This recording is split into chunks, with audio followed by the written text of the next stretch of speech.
میں نے بنا کسی اعتراض کے اس کا ہاتھ پکڑ کے اسے اٹھایا اور دونوں خوشگپیاں کرتے ہوئے گھر کی جانب چل دیے۔ جیسے ہی ہم دونوں گھر کے جانب چل پڑے تھے، مجھے لگا ابھی بھی کوئی میرا پیچھا کر رہا ہے۔ جیسے ہی میں نے پیچھے مڑ کر دیکھا، ایک سایہ سا الماس پر سے ہو کر آگے کو بڑھا۔ مجھے لگا شاید الماس بھی اس بات کو محسوس کرے گی، لیکن ایسا کچھ بھی نہ ہوا۔ وہ ہنستی مسکراتی گھر کی جانب مجھ سے بھی 2 قدم آگے بڑھ گئی۔ جب باغ کی حد ختم ہوئی تو میں واضح طور پر ایک شخص کا سایہ دیکھا جو میرے آگے سے گزر کر دوبارہ سے اسی باغ میں کہیں غائب ہو گیا۔ خوف کی ایک لہر میرے اندر سرایت کر گئی۔ میں کچھ دیر کے لیے ایک جگہ پر ٹھٹک گیا۔ یہ سب کیا ہے؟ لیکن بات وہی کہ جب تک بیتے نہ انسان اس بات کی کوئی اہمیت نہیں سمجھتا۔ میں نے بھی وہاں کیا، راستے میں مجھے کچھ بھی مزید نظر نہ آیا، لہٰذا میں بھی خاموش ہو گیا۔ ادھر ادھر کی باتیں کی۔ سانس تو تب رکی جب گھر میں ہوتے وقت وہی سایہ پلکیں جھپکتے غائب ہو گیا۔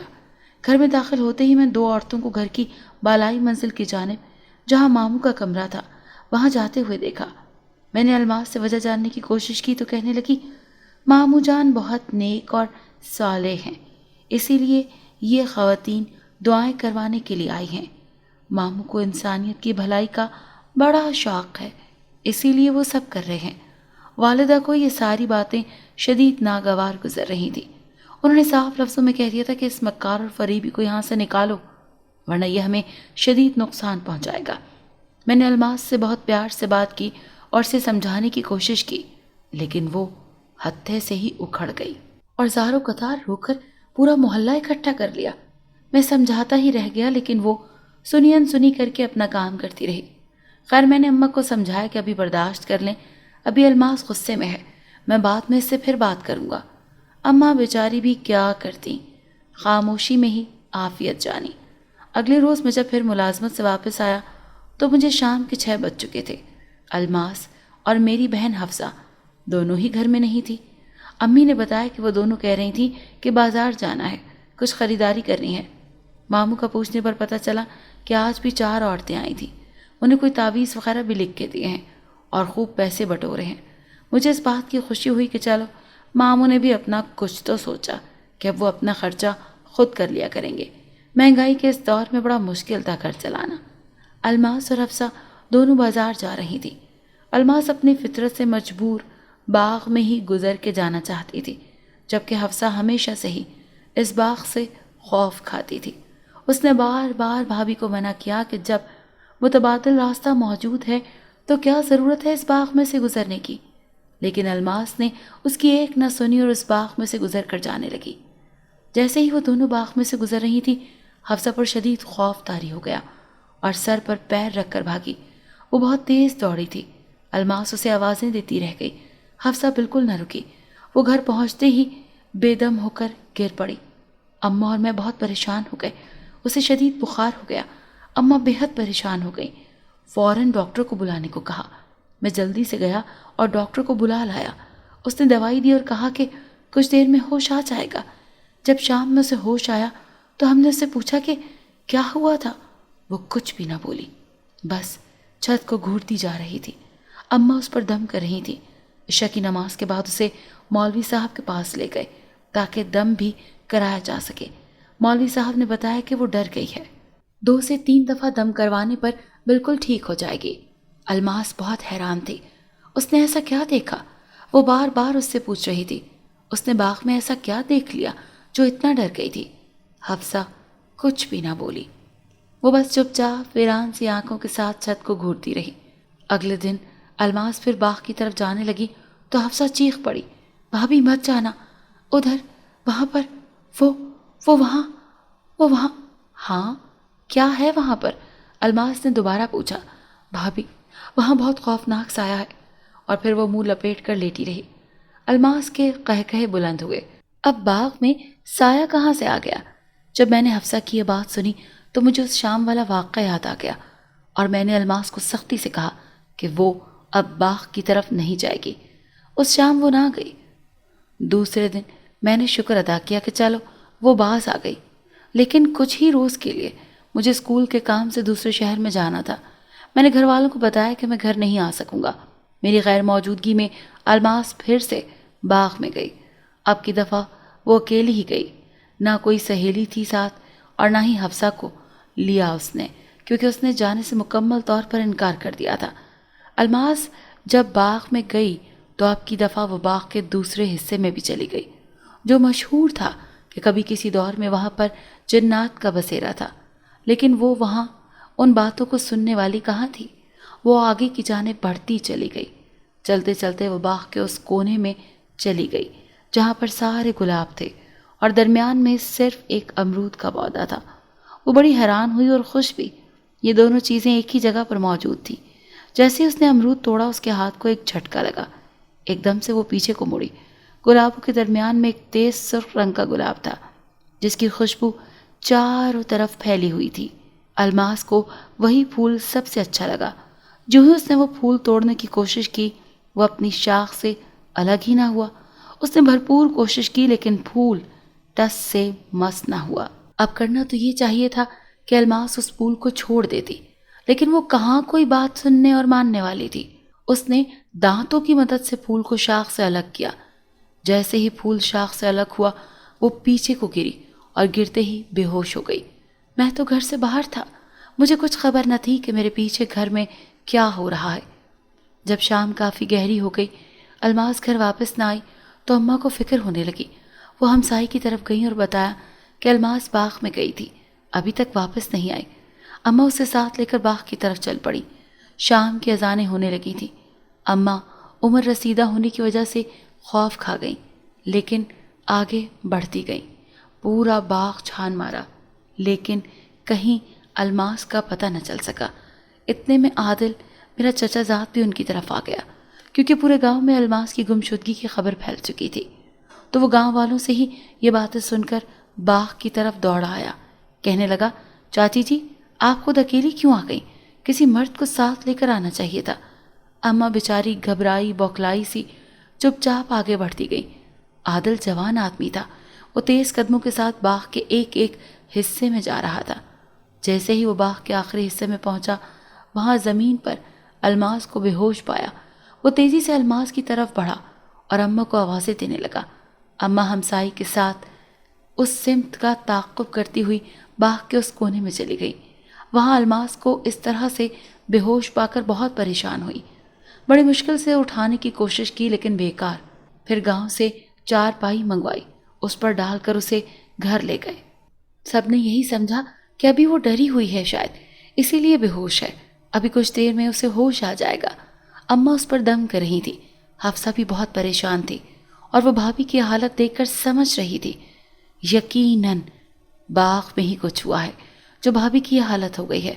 رات کو مولوی صاحب کو بلایا، انہوں نے دم کیا لیکن پوری رات الماس کو ہوش نہ آیا۔ اب مجھے اطلاع دینا بھی شدید مشکل تھا، کیونکہ ٹیلی فون کا زمانہ تو تھا نہیں۔ پھر بھی مجھے ایک تار بھیجا گیا جس میں ساری صورتحال لکھنے کے بجائے بس یہی کہا گیا کہ جتنی جلدی ہو سکے گھر آ جاؤ۔ میرے ذہن میں یہی تھا کہ شاید حفصہ کی طبیعت کچھ ٹھیک نہیں ہے۔ میں سارے کام ایک ہی دن میں نمٹا کر گاؤں کی راہ لی۔ پھر بھی مجھے بس اڈے پر اترتے اترتے رات ہو گئی۔ اس وقت کوئی تانگا بھی ملنا مشکل تھا۔ بس کے اڈے اور گاؤں کے درمیان میں 1 بجے گہری اور چوڑی نہر تھی جسے دن دہاڑے دیکھتے ہوئے شدید خوف محسوس ہوتا تھا۔ میں نے انتظار کرنا بیکار سمجھا، کیونکہ رات کے اس وقت یہاں کسی تانگے کا ملنا ناممکن تھا۔ میں نے اللہ کا نام لیا اور پیدل ہی چل پڑا۔ آج چاند کی بھی 25ویں تاریخ تھی، یعنی گھوپ اندھیرا تھا۔ دور کہیں بہت دور گیدڑوں کے بولنے سے سنسان فضا میں مزید ہولناکی پیدا ہو جاتی۔ جو ہی میں نے نہر کی پٹری پر چڑھا، مجھے قدموں کی چاپ سنائی دی۔ پیچھے مڑ کر دیکھنے کی ہمت تو نہ تھی، لیکن اس طرح سے چلتے جانا بھی کوئی عقل مندی نہ تھی۔ میں ایک جگہ پر رک گیا تو قدموں کی چاپ بھی میرے ساتھ ہی رک گئی۔ میں نے کچھ دیر کے بعد پھر سے چلنا شروع کر دیا۔ اب پھر سے قدموں کی چاپ تیز ہونے لگی۔ میں کچھ خوفزدہ تو ہو گیا تھا، لیکن ساری باتیں چھوڑ کر کچھ بھی ایسا ویسا سوچنے کے بجائے میں تیز تیز قدموں سے چلنے لگا۔ جہاں نہر ختم ہوتی تھی وہیں پر آگے قبرستان شروع ہوتا تھا۔ میں جیسے ہی قبرستان کے پاس سے گزرنے لگا، وہی قدموں کی چاپ میرے بالکل سامنے آ گئی۔ میں ایک دم رک گیا۔ اب جیسے ہی پھر سے آگے بڑھنے لگا مجھے کچھ نظر نہیں آ رہا تھا۔ ایسا لگ رہا تھا جیسے کسی نے میرا راستہ روک لیا ہو۔ میں دائیں سے بائیں طرف ہونے لگا تو پھر وہی غائب صورتحال میرے سامنے آ جاتی اور میں پھر ایک دم سے رک جاتا کیونکہ آگے کچھ نظر نہیں آ رہا تھا۔ میں نے اونچی آواز میں آیت الکرسی پڑھنا شروع کر دی۔ میں جیسے ہی شروع کی وہ قدموں کی چاپ قبرستان کی طرف پڑھنے لگی۔ میں نے اور اونچی آواز میں تلاوت کرنی شروع کر دی۔ بالآخر راستہ صاف ہو گیا اور میں مزید تیز قدموں سے گھر کی طرف بڑھنے لگا۔ میری پیدائش اسی گاؤں کی تھی۔ میں یہیں پل بڑھ کر جوان ہوا تھا۔ کبھی بھی ایسا کچھ نہیں ہوا تھا جیسا کہ اب ہو رہا تھا۔ بہرحال میں نے اسے شیطانی وسوسہ سمجھا اور آگے کی طرف بڑھا۔ جیسے ہی میں اپنے دروازے پر پہنچا وہی قدموں کی چاپ مجھے پھر سے محسوس ہوئی۔ میں نے دروازہ کھٹکھٹایا۔ اندر سے عادل تیزی سے آیا اور اسے میں دیکھنے لگا۔ لالا، اکیلے آئے ہو؟ اس نے بہت پریشان ہو کر سوال کیا۔ ہاں، اکیلا ہی آیا ہوں، میں نے عجلت میں جواب دیا۔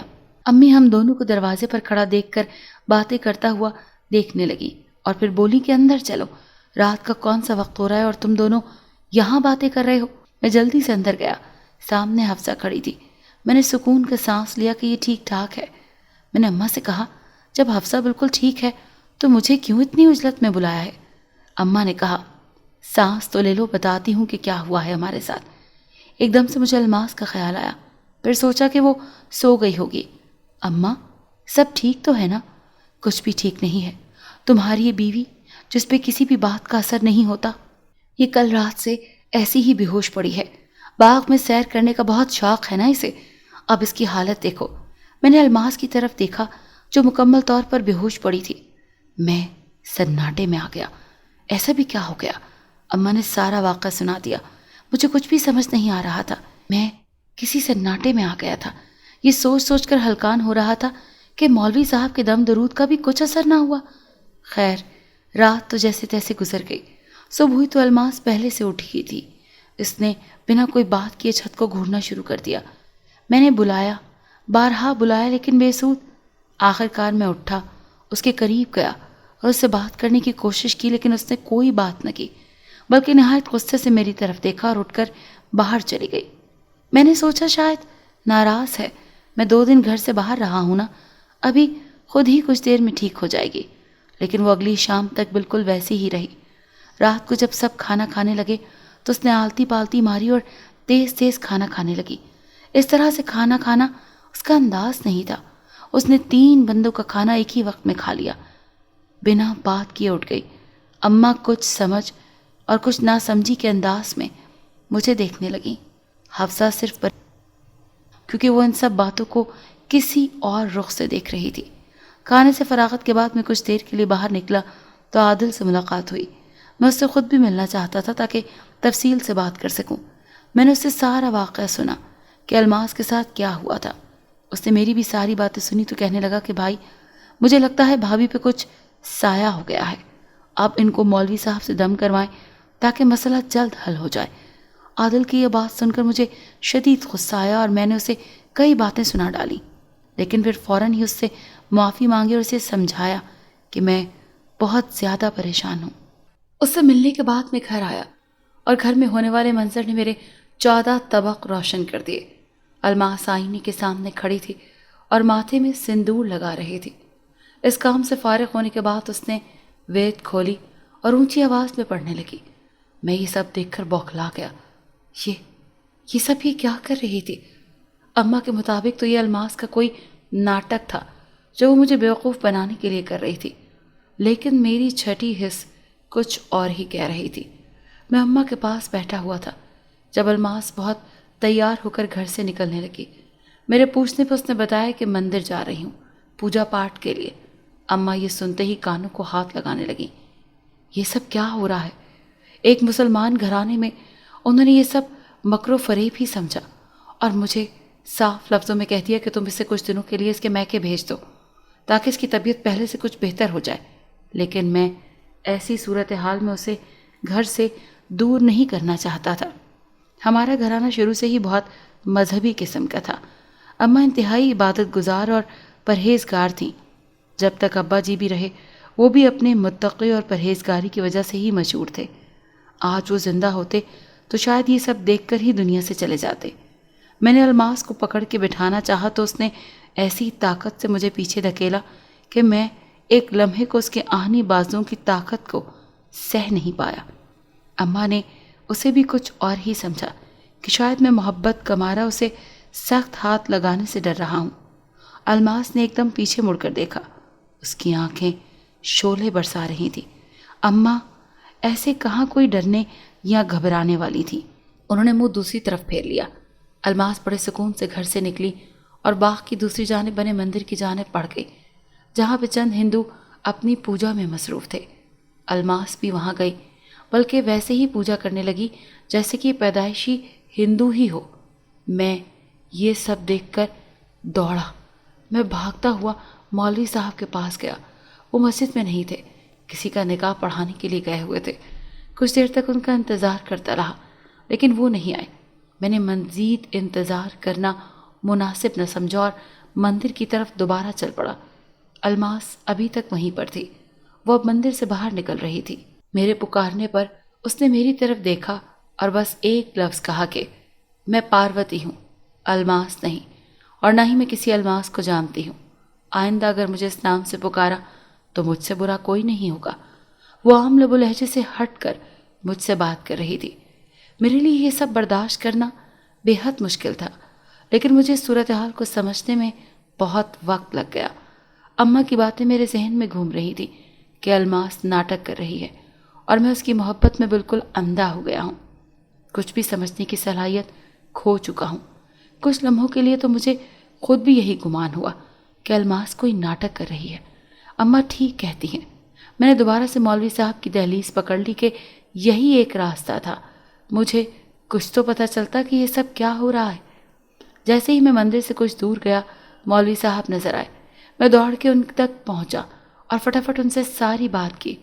وہ لمحے کی تاخیر کیے بنا بولے، اس پہ سایہ ہو گیا ہے، اور سایہ بھی کوئی عام نہیں، بہت خطرناک سایہ ہے، مشکل سے ہی پیچھا چھوڑے گا۔ میرا دماغ تو پہلے ہی کام نہیں کر رہا تھا۔ یہ سب سن کر میرا دماغ بھگ سے اٹھ گیا۔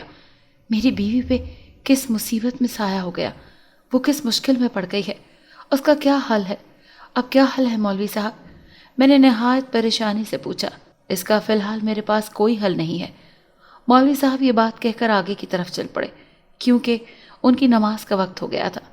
میں یہ سب سن کر ششدر رہ گیا اور آخری نماز کا اماں کی طرف چل پڑا۔ اماں نہایت پریشانی کے عالم میں پورے گھر میں گھن چکر بنی ہوئی تھی۔ الماس بھی گھر آ گئی تھی اور خود کو ایک کمرے میں بند کر لیا تھا۔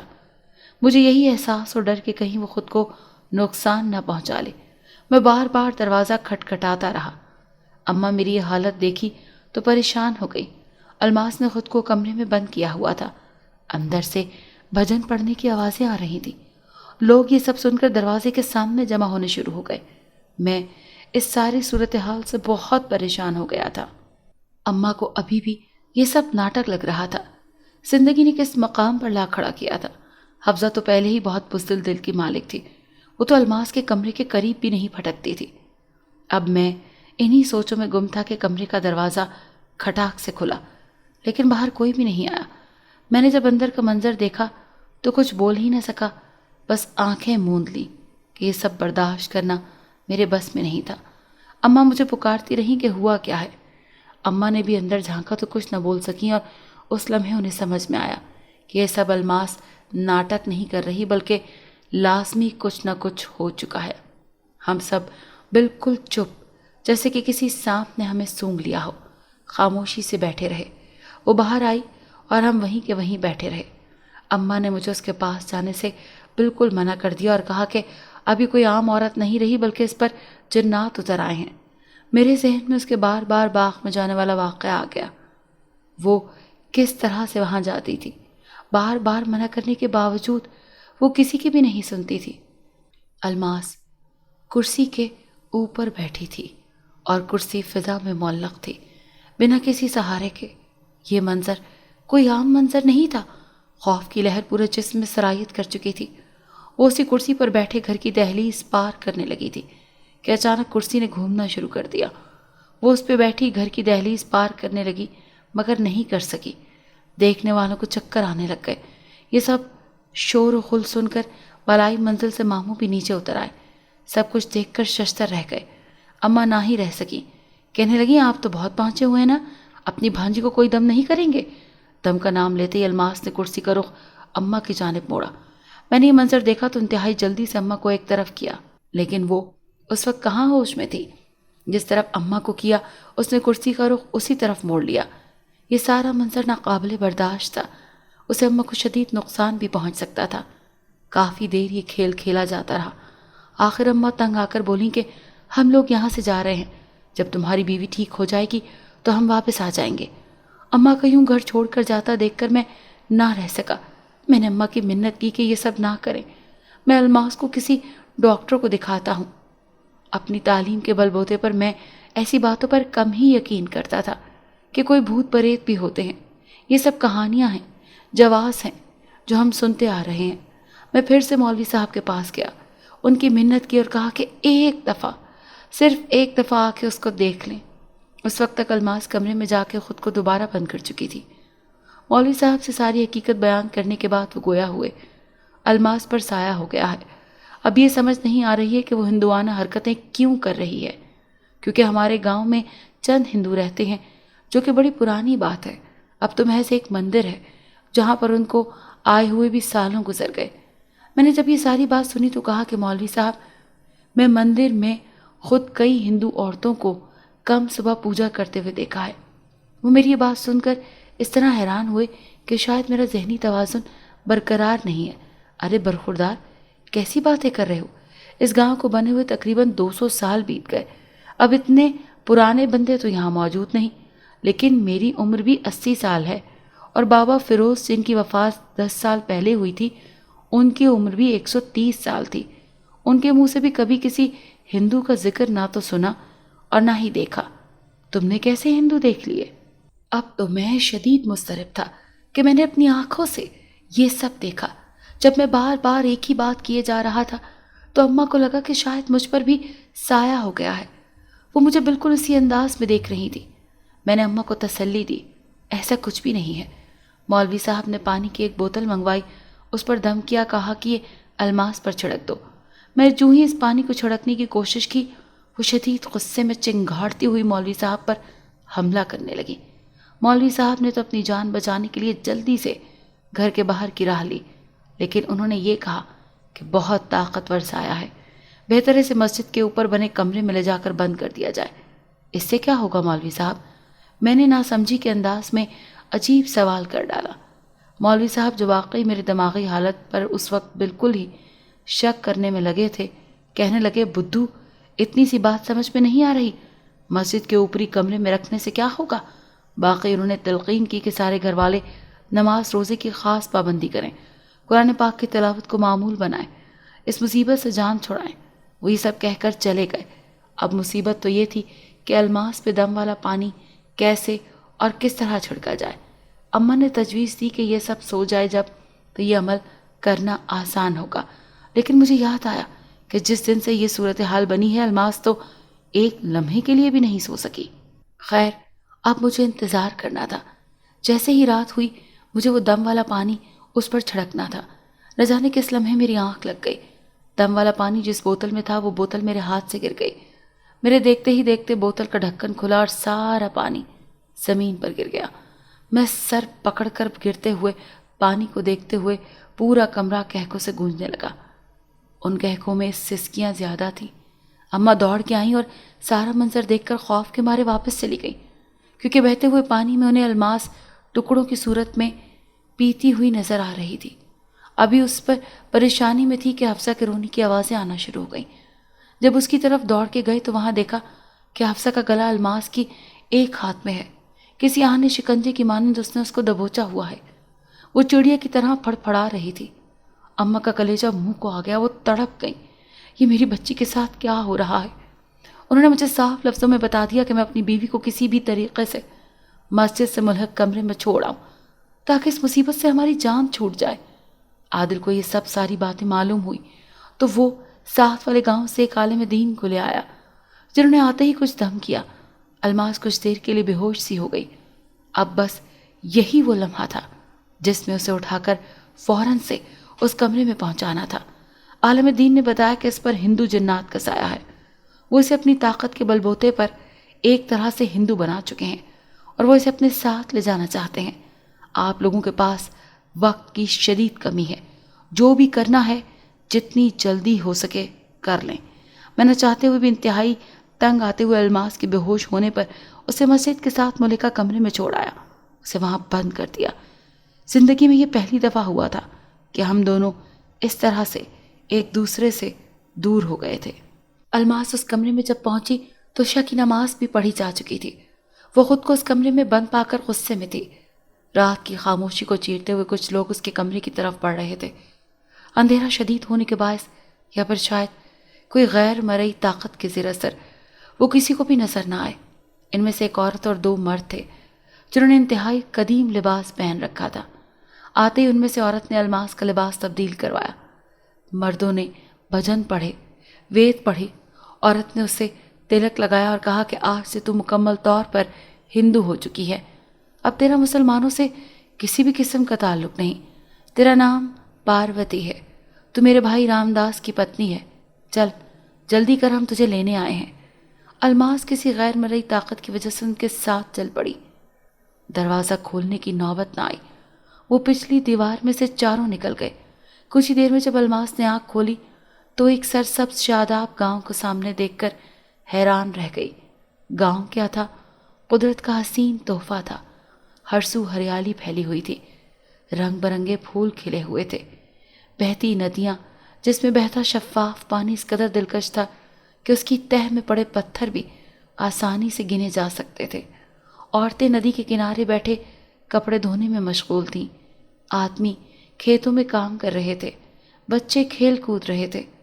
اریو، یہ کس کو لے آئی تو؟ یہ تو بہت سندر ہے۔ اری، کون ہے یہ؟ کپڑے دھوتی ایک عورت نے جس نے ماتھے پر بندیا اور مانگ میں سندور لگا رکھا تھا پوچھنے لگی۔ یہ اپنے رام داس بھیا کی گھر والی ہے۔ اسی عورت نے جو کہ خود کو رام داس کی بہن بتا رہی تھی خوش ہو کر بتایا۔ میں چپ چاپ ان لوگوں کے ساتھ چلتی رہی۔ بنا کوئی بات کیے وہ مجھے ایک کوٹری میں لے گئیں اور کہا کہ آج سے یہی تیرا گھر ہے، اسے بنا سنوار، ابھی تیری ذمہ داری ہے۔ الماس چپ چاپ ایک نئے گھر کی چاہت میں سرشار ہنسی خوشی اسے بنانے سنوارنے میں مگن ہونے کی تدبیریں کرنے لگی کہ مستقبل میں اور کیا کیا کرنا ہے۔ وہ اب پاروتی تھی اور رام داس ہی اس کا سب کچھ تھا۔ رام داس کچھ ہی دیر میں آیا اور اسے گاؤں کی سیر کروانے نکل گیا۔ گاؤں کیا تھا؟ قدرت کا شاہکار تھا، ہریالی سے بھرپور، لوگ جفاکش۔ جیسے جیسے وہ چلتے گئے ایک باغ سامنے آیا۔ پاروتی کو گلاب کے پھول بہت پسند تھے۔ وہ پھولوں کی مہکار کو اپنے اندر اتارتے ہوئے باغ میں چلی گئی اور گلاب کے پھول سونگھ کر ان کی مہکار کو اپنے اندر اتارنے لگی۔ اس نے کوئی پھول توڑا نہیں کہ پھول تو نعمت ہیں، انہیں کیوں توڑنا۔ تھوڑا آگے چل کر امرود کے باغ تھے، وہاں سے اس نے من پسند امرود توڑے اور کھانے لگی۔ گاؤں کے مکانات دیکھ کر اندازہ ہو رہا تھا کہ بہت ہی پرانا گاؤں ہے، جس کے مکینوں کے پاس بنیادی ضروریات کے فقدان کے باوجود لوگ بہت خوش ہیں اور بڑے جفاکش ہیں۔ کچھ ہی دیر میں اذانیں شروع ہو گئیں اور الماس اس کمرے میں دیوار کے ساتھ پشت لگائے بیٹھی تھی۔ جیسے ہی اذان شروع ہوئی ایک کھلبلی سی مچ گئی، اس کا جسم جیسے اتھل پتھل ہو گیا۔ اسے ایک لمحے کے بعد جب ہوش آیا تو اس نے خود کو ایک تاریک کمرے میں پایا۔ دل نے چاہا کہ چیخ کر اپنے آپ کو یہاں سے الگ کروائے۔ وہ سمجھ ہی نہیں پا رہی تھی کہ وہ یہاں کیوں ہے۔ اس کا گھر، شوہر، اماں اور حفصہ کہاں ہیں؟ جب پوری اذان ختم ہو گئی تو اس نے چیخنا شروع کر دیا۔ وہ یہاں نہیں رہنا چاہتی تھی۔ اذان کے ختم ہوتے ہی وہ دوبارہ سے اسی کیفیت میں جانے لگی۔ اس نے خود کو جگائے رکھنے کی بھرپور کوشش کی لیکن ایسا کرنے میں ناکام رہی۔ جیسے ہی وہ دوبارہ بے ہوش ہوئی، خود کو اسی گاؤں میں پایا۔ وہ رام داس کی پتنی تھی، گھر کے کام کاج کرنے میں اس قدر مصروف کہ اسے وقت گزرنے کا احساس تک نہ ہوا۔ وہ گھر کے کاموں سے فارغ ہوئی تو کچھ دیر کو سستانے کے لیے بیٹھ گئی۔ ابھی بیٹھی ہی تھی کہ ایک عورت اس کے پاس آئی اور کہنے لگی کہ چودرانی کہتی ہیں کہ رام داس جیسا کہ ان کے کھیتوں میں کام کرتا ہے، اسی مناسبت سے پاروتی بھی ان کی حویلی میں کام کرے۔ پاروتی نے کام کرنے سے انکار کر دیا اور یہ کہا کہ ہم دونوں اپنی اس تھوڑی سی زمین پر بے حد خوش ہیں، مطمئن ہیں، ہمیں اور کچھ نہیں چاہیے۔ عورت نے یہ پیغام منوان چودرانی کو سنا دیا۔ اسے انکار سننے کی عادت نہیں تھی۔ غصے سے بل کھاتی چودھری کا انتظار کرنے لگی۔ جو ہی وہ گھر لوٹا اسے ساری حقیقت بتا دی۔ یہ سننے کی دیر تھی کہ اس نے کچھ ہندوؤں کو بھیج کر رام داس کو خوب مار کھلائی اور اس کے کھیتوں میں اسے ڈال دیا۔ یہ بات پاروتی کو بہت بری لگی کہ ہم کسی کے غلام نہیں، کیوں ظلم سہیں، اپنا کماتے ہیں اپنا کھاتے ہیں۔ ظہر کی اذان شروع ہوئی۔ الماس شدید بے چین ہو گئی اور سر تپیر خود کو دیکھنے لگی۔ اس نے یہ لباس کیوں پہن رکھا تھا؟ اس نے ماتھے پر یہ کیوں لگایا ہوا تھا؟ یہ سندور کیوں، کس نے لگایا اس کے ماتھے پر؟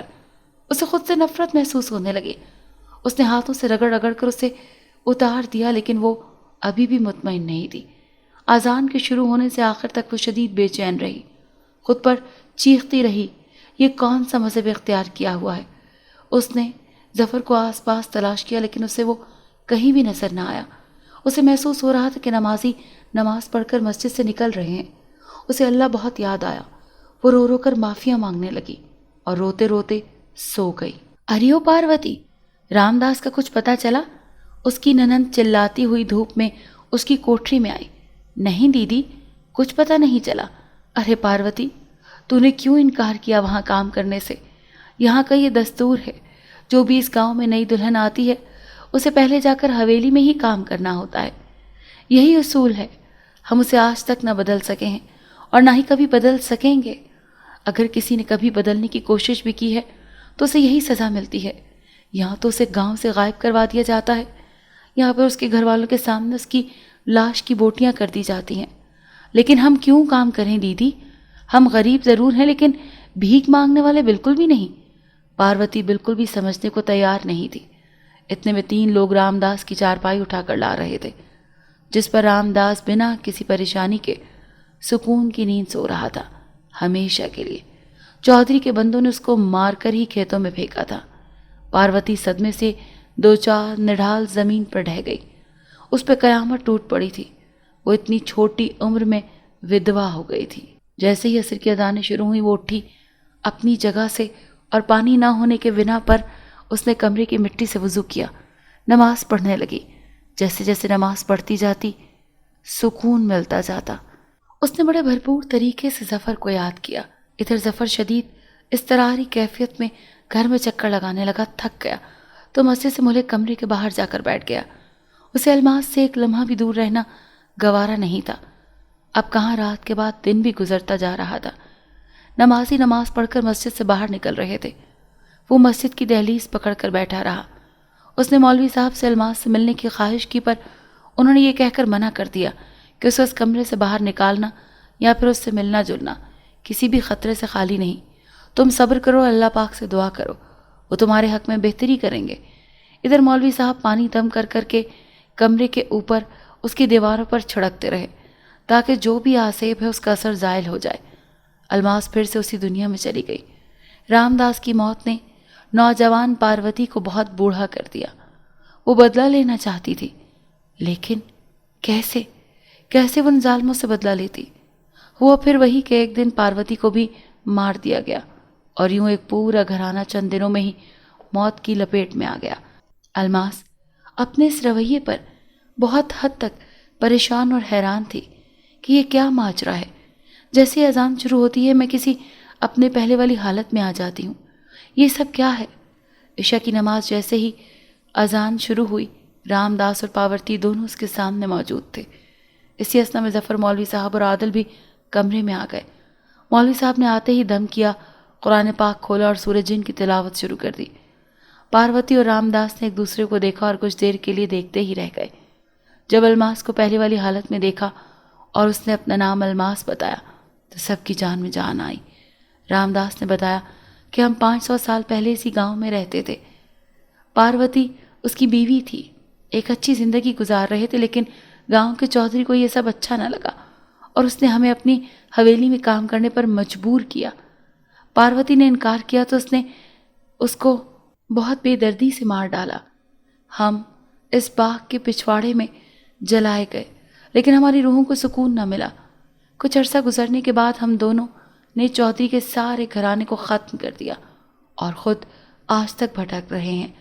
الماس سے ہماری کوئی دشمنی نہیں تھی، لیکن اس نے اس جگہ کو چھیڑنے کی کوشش کی جو میری پاروتی کی پسندیدہ جگہ ہے۔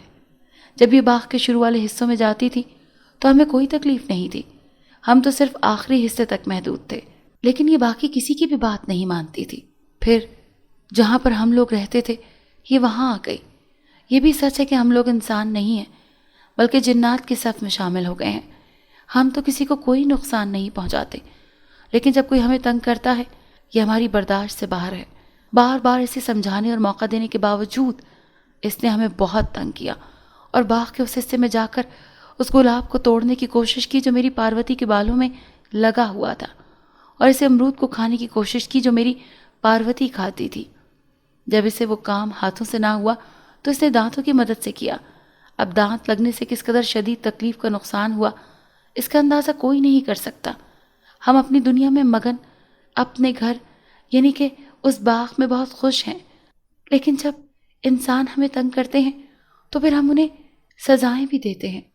میں سب کچھ برداشت کر سکتا ہوں لیکن اپنی پاروتی کی تکلیف کسی بھی قیمت پر برداشت نہیں کر سکتا۔ مخلوق میں ہم بھی آتے ہیں، ہم بھی اہمیت کے حامل ہیں جتنا کہ انسان، لیکن ہم خود سے کسی کو بھی تنگ نہیں کرتے جب تک کہ کوئی ہمیں تنگ نہیں کرتا۔ رام داس نے سارا قصہ سنایا۔ الماس کا سر جھکا ہوا تھا۔ گزشتہ کچھ دنوں میں وہ بے حد تکلیف سے گزری تھی، اس کا اندازہ وہی لگا سکتی تھی۔ اس کو بخوبی اندازہ ہو گیا تھا کہ اس نے اللہ پاک کی بنائی ہوئی حدود کو توڑا ہے، اب اسی لیے اس کو اتنی زیادہ سزا ملی ہے۔ میں سچے دل سے توبہ کرتی ہوں کہ آئندہ کبھی بھی کوئی بھی ایسا قدم نہیں اٹھاؤں گی جس سے کسی کو بھی نقصان ہو۔ الماس نے سچے دل سے توبہ کی، سب کے سامنے وعدہ کیا اور کہا وہ آئندہ کبھی بھی اس باغ کا رخ نہیں کرے گی۔ یہ ساری گفتگو الماس اور مولوی صاحب کے علاوہ کسی کو بھی نہ تو سنائی دی اور نہ ہی دکھائی دی۔ مولوی صاحب نے پاروتی اور رام داس کو اسلام قبول کرنے کی دعوت دی اور کہا کہ اپنی زندگی میں نہ صحیح، ابھی صحیح وہ اس کو قبول کر لیں۔ پاروتی اور رام داس نے اذان کی آواز پر لبیک کہہ دیا اور یہ سوچ لیا تھا کہ وہ اسلام قبول کر لیں گے، اپنی پرانی زندگی کو بالکل چھوڑ کر ایک نئی زندگی کا آغاز کریں گے۔ الماس گھر آ چکی تھی اور سب سے بہترین زندگی گزارنے کی خواہاں تھی، چاہتی تھی کہ پچھلی غلطیوں اور کوتاہیوں کو یکسر بھول کر نئی زندگی کا آغاز کرے، اور اس نے ایسا ہی کیا۔ منہ بولے ماموں کو بھی راہ راست اپنانے کی ترغیب دی۔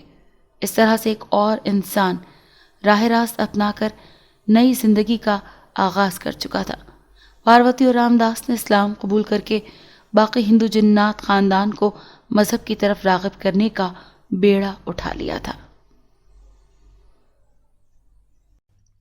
اگر آپ کو یہ کہانی اچھی لگی ہے تو اسے لائک کیجیے اور ہمارے چینل کہانی محل کو سبسکرائب کیجیے۔